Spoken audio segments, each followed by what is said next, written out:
front door.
Front door.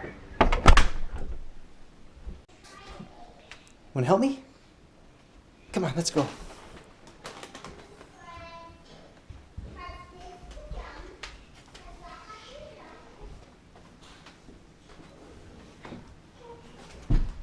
Good girl.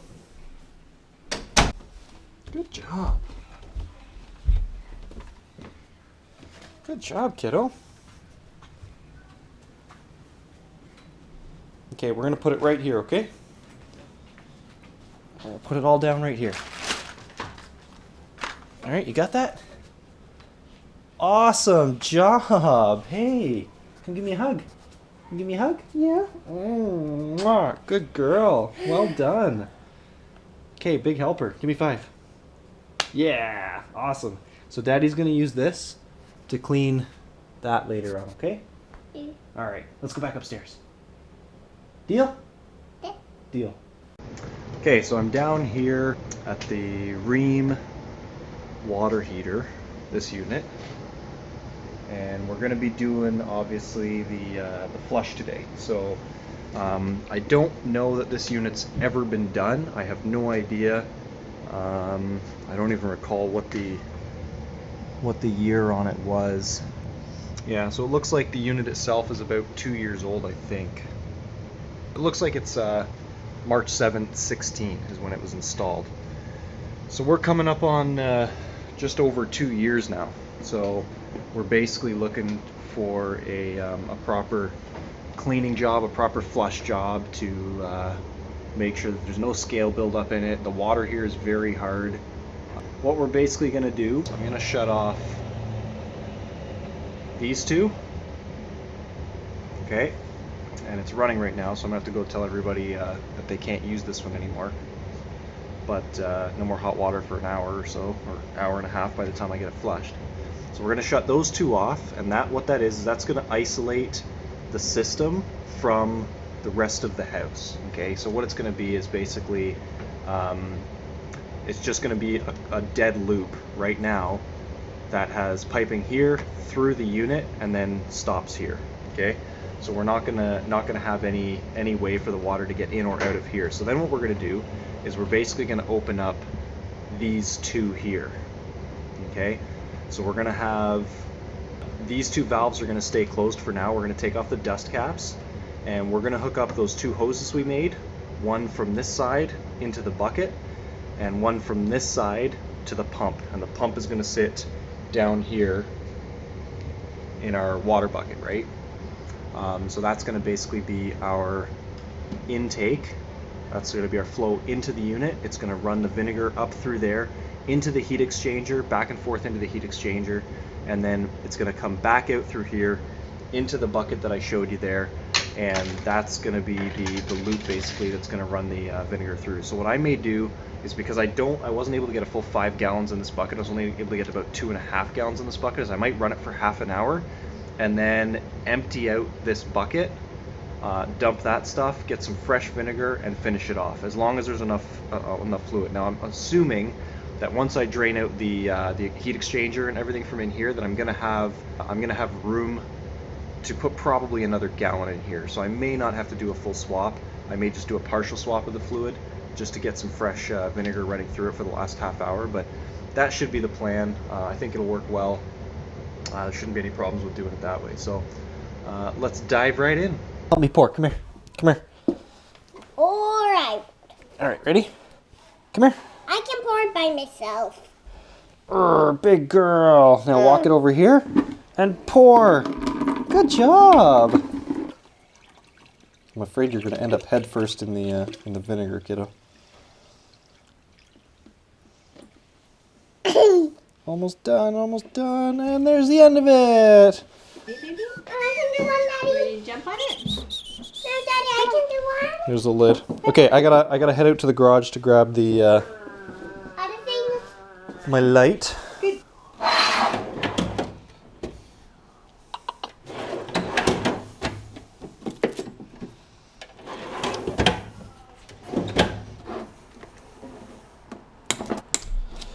We've got a male end on the pump, and we've got a male end on the valve that we got to connect to. So I'm gonna have to make one female to female hose. So what I got is I got a 15-foot hose here, and what I need one male end and one female end, and then I need another hose with two female ends.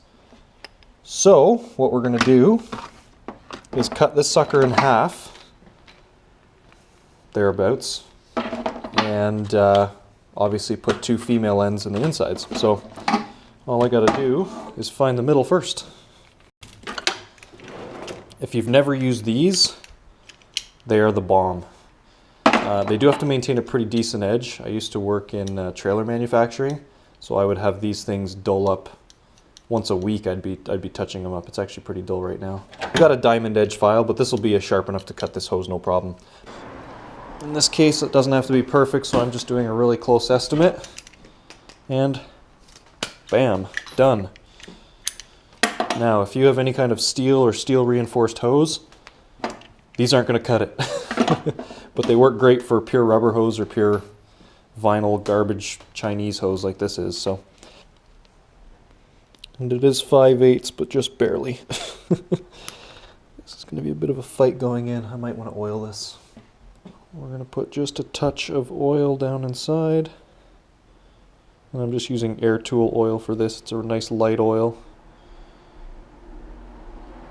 It's not like we're having to lubricate moving engine parts or something. But any old oil you've got will probably do. One thing you should double check. Make sure you put this, if you're going to slide this on like I did first, make sure this is aimed the right way. Because if your threads are facing that way, she's a no good to you. Shove it all the way on like that.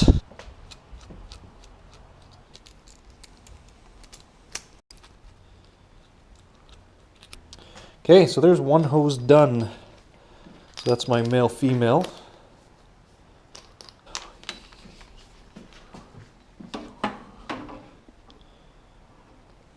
Hardware, this guy first. The other side definitely went on a little bit easier. And done. Tighten up the hose clamp again.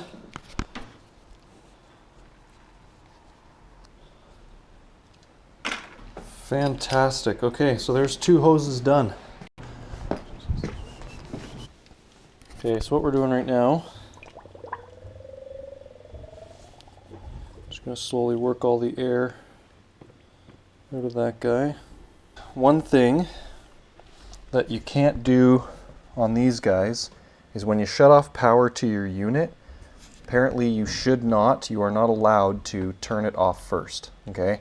You have to leave the power on this. Apparently there is a valve inside that basically closes and bypasses your heat exchanger. And the whole point of this is to not bypass the heat exchanger, but to flush the heat exchanger, to run this through it to get all the lime and scale buildup out of it. So obviously that's not going to work. So we have to maintain the remote control unit here in power on position and literally just pull the plug out of the wall. So we're going to do that. first things first, safety first. Oh, stepping on nails. Shut off your fuel. Okay, so that gets shut off first. So now there's no chance of ignition inside. Next thing we do, we're going to shut off our supply 2, and that way we won't have any flow and this thing won't try to turn on. And now we're going to pull the power plug. And I didn't hear any clicks or solenoids or valves or anything, so that should be good. We're going to move the cord off to the side a little bit. Now we're going to shut off the hot. The outgoing, the outlet side, we're going to crack open these 2 dust caps. And we want these 2 both still closed, so leave them the way they are. We can relieve pressure from the system by releasing that valve on the side. Okay, there's no real pressure in there. It's leaking out pretty slowly, so that's fine. We basically want to drain this system. We don't want all that water that's in the heat exchanger to mix in to our bucket with our vinegar. So what we're going to do is grab one of these hoses, preferably the longer of the 2. And we're going to hook up one side to the outlet here. So your hose with the 2 female ends is going to be the one that you want on the input side. Unless I'm totally screwing this up and you're supposed to back flush it, I don't know that it really matters that much because this fluid is just going to dissolve it. So, okay, so snug that up. Now you can take both of these hoses. I just happen to have a drain really close by here, so I'm good. Is open up both of these valves with both of these still closed. Okay, so you've got the system isolated, and we're going to open up both of these. And one of the fastest ways to do that might actually be to blow in one of the lines. If you've got compressed air or something, that might even be an option. Just very lightly blast into one of the lines. But okay, so it looks like we may just end up diluting some of this. Not a whole lot of water came out, and I'm pretty sure the heat exchanger is bigger than that, but we got something anyway, so we would have drained some of the lines, so that's a good start. And we're going to attach our pump, and the other end is going back in the bucket. Okay, so double check everything there. Power's off, gas is off. We're hooked up, both of those are open. Power on our pump. And there seems to be an airlock.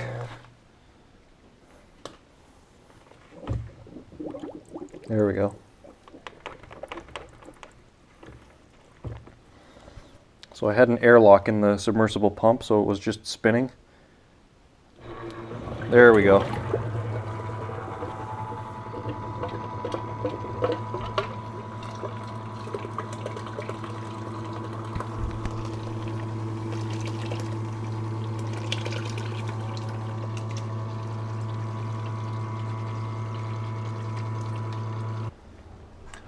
Okay, so then disconnecting this is really straightforward. You'll have this off, and these 2 are both open, and you've got your 2 hoses connected here and here. So all you got to do is basically, sorry about the wires hanging in front. Basically all you're doing is you can disconnect this hose, okay? Shut both your valves for the time being, these ones here, okay? Disconnect this hose and rinse out your pump of the vinegar. You won't need the pump anymore. And then with this closed, you're going to recap that one, take this hose and put it in a sink or a drain, extend it with a longer hose, whatever you got to do, and you're going to flush the system. So leave this closed and open this, okay? You're going to have this closed, this open, and this closed. You don't want to pump that vinegar into your house. So leave this one closed until the very end, okay? That's the very last step we do, is open that back up after, you know, power and everything else. So you'll have this one open, so you can open that one back up, leave this one closed, and open this one. And what that's going to do is pump fresh water up and into your system, okay? What you can do before you do that, you can even clean your filter, okay? Because a lot of times, a lot of the calcium and stuff that comes out of the system is going to end up in that bucket. So you'll probably want to make sure that you do get your filter cleaned out to maximize your water flow for your flush again. So clean that out, put it back in. That's your filter right there, by the way, your inlet filter. So that'll pick up any sediments or things like that that are larger than, I don't know, whatever size, 25 micron. I have no idea what size the screen is, but it's just a little fine filter to grab sand particles and stuff like that, right? So you can clean that out, put it back in, tighten it up properly, and then you can crack this valve, okay, like that. And that'll send fresh water up through the system and out this here, okay? And that's your outlet, basically your outlet flush. So that'll go into a drain or into a tub or something like that with this valve open, okay? Leaving this one closed. You don't want that water to end up in your house system, okay? That's going out to your house, this pipe here. So you get that flushed.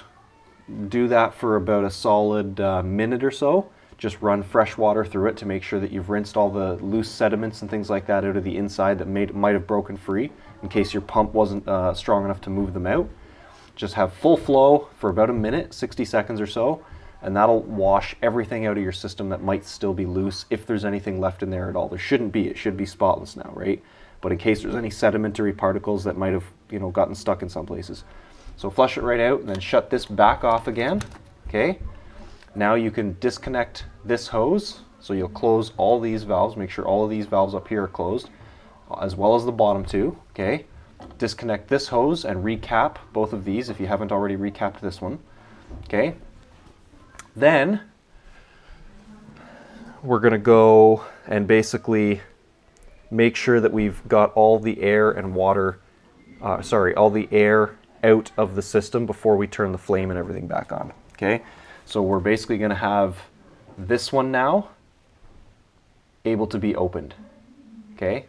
So you'll crack that valve and you'll probably hear a little bit of pressure release into the house system, and then open that valve, and that should flush through the system basically. That should send water into the house. If you've got any taps that have been open, you'll basically be excuse me.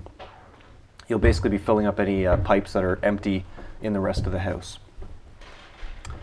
Okay, so once you've got water filled the system, in fact, you'll probably want to, in order to get the air out of the unit, out of the heat exchanger and everything, you will want some flow. So go to a nearby tap, something like this perhaps, and just open the hot so that it flushes water through, okay? That's before you turn the power and the gas back on, okay?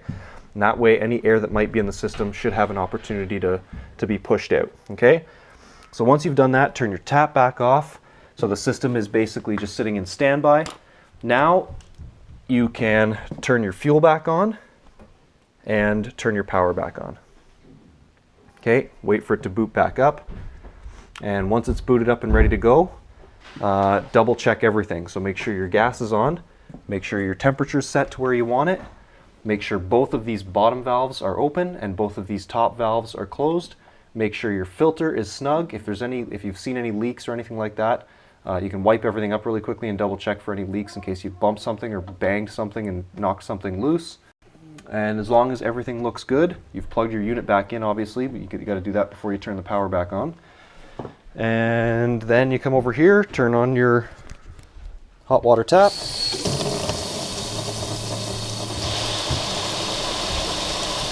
And the unit should fire up. So there's two ways you can confirm it's working. First of all, you should be getting hot water, obviously, at your tap. But before you ever get water even at your tap, over here, and I'll get rid of the light a little bit, you should see a flame sensor. Typically, I don't know about your brand, but this particular unit has a flame sensor, so you'll see that the flame is running if that is on. When I turn off the water, that'll run for like a second longer, and then you know everything's working. Of course, if you've got hot water coming out of the tap, you're good to go. So that's it. That's the fun of flushing out your tankless water heater, descaling and deliming. So, okay, well, hopefully you enjoyed that. Hopefully it was helpful. If you enjoyed this, like, subscribe, and I'll keep doing them. I have fun doing them. So hopefully you enjoyed it, and we'll see you in the next video. Talk to you.